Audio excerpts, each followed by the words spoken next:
To me, the worst case scenario where masses will be chipped without their knowledge is in the wake of a global flu pandemic, which can be genetically engineered by either the terrorists or their elite allies working for the same evil cause of global domination.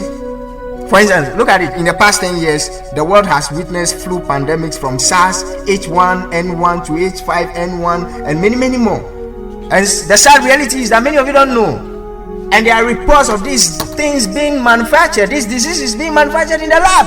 So it's not just a matter of getting these terrible flus, a very dangerous, contagious one, spread it across some airport or populated center, masses get dying out of this thing, and they tell you the only way out is we get a chip implanted to monitor the disease, because we can't attend to everybody. You see dead bodies everywhere. Why won't you enroll on it? Signs are everywhere, from Washington to Beijing, from Moscow to the Persian Gulf, from Israel to the end of the earth. The nations are taking their positions in prophecy. The end-time battle lines have been drawn. Jesus is coming for his church. Are you prepared to understand how ancient prophecies are dominating today's international headlines? Join the rapture with Faith Noble Adra, a gifted prophecy teacher, this and every Friday from 5 to 5:30 a.m. on Sky Power 93.5 FM. Now, here's today's message.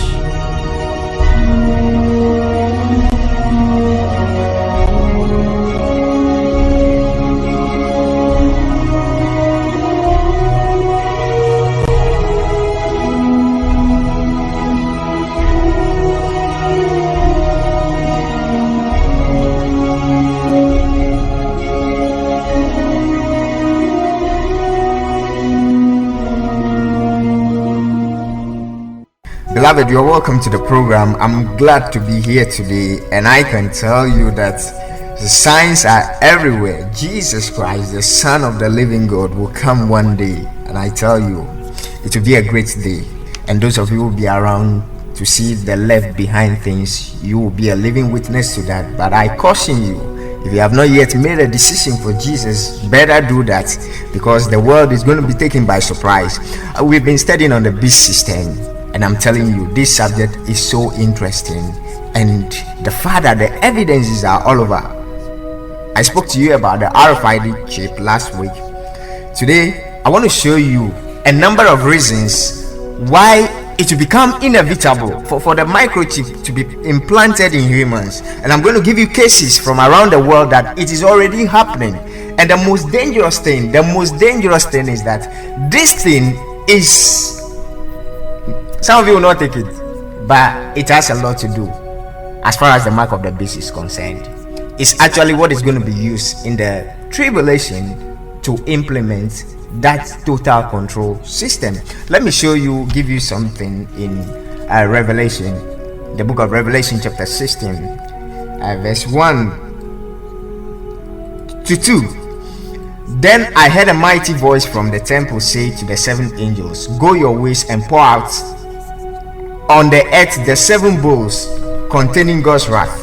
So the first angel left the temple and poured out his bowl on the earth, and horrible malignant sores broke out on everyone who had the mark of the beast and who worshipped his statue. Now get it, this is about one of the things that will be happening in the tribulation, one of the bowls of judgment, the very first one. Bible says when the angel poured it, very terrible sores developed on people. And today the evidence shows that the microchip is just in the exact position to do that. Let me give you there was an article published on June to July 1994 issue of an Australian media called The Nurses, and it was a testimony of one Dr. Carl Sanders, the man who had the project which led to the development of the first microchip back in 1968. He was an engineer, inventor, and consultant at various organizations, both in government and private, like IBM, General Electric. And in a series of messages that he preached later, I listened to some of those messages, he cautioned people to avoid the chip because it is the mark of the beast. Well, the cronies of the world government and this sick, infested world will not accept that, but whether they like it or not, they can be here to see it for themselves, because it's going to happen real. You have to understand it. And the way this whole thing is becoming so close that it is necessary that the church leaves this world. If not, many people will be taking this thing without them even being aware. And I'll prove to you from a number of cases why. Now, in that article I'm talking about, this is what this Dr. Sanders, this is what he wrote about when they were working on the project and all those things years back. He said, and I quote, "There are 250,000 components in the microchip, including a tiny lithium battery. I fought them over using lithium as the battery source, but NASA was doing a lot with lithium at that time, and it was the going thing. I had talked to a doctor at Boston Medical Center about what the concentration of lithium in the body could do if the chip break down. He said that you could get a boil or a grievous sore. As we developed this chip, the identification chip became the focal point. There were several things that were wanted. They wanted a name, an image, that is a picture of your face, social security number with international digits on it, fingerprints, identification, physical description, family history, address, occupation, income, tax info, and criminal record. I've been in 17 One World meetings where this has been discussed.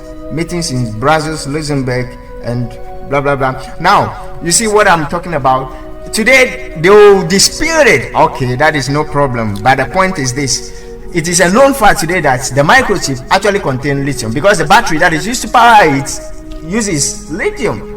And this is the medical proof that if that thing breaks down, it will cause dangerous source and boils on people. Are you getting it?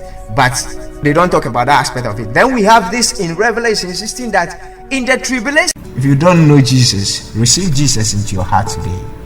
The world will hate Jesus. They will hate everyone who is calling on Jesus in a time to come. It will take a serious dimension. Receive Jesus today and have your soul saved from eternal perdition. Pray this prayer after me. Say, "Dear Lord Jesus, I believe you are the Son of God. I believe you are coming again. I believe you died for my sins. I believe God raised you from the dead on the third day. I come to you. Forgive me my sins. Wash me with your blood and prepare me for your coming. Amen."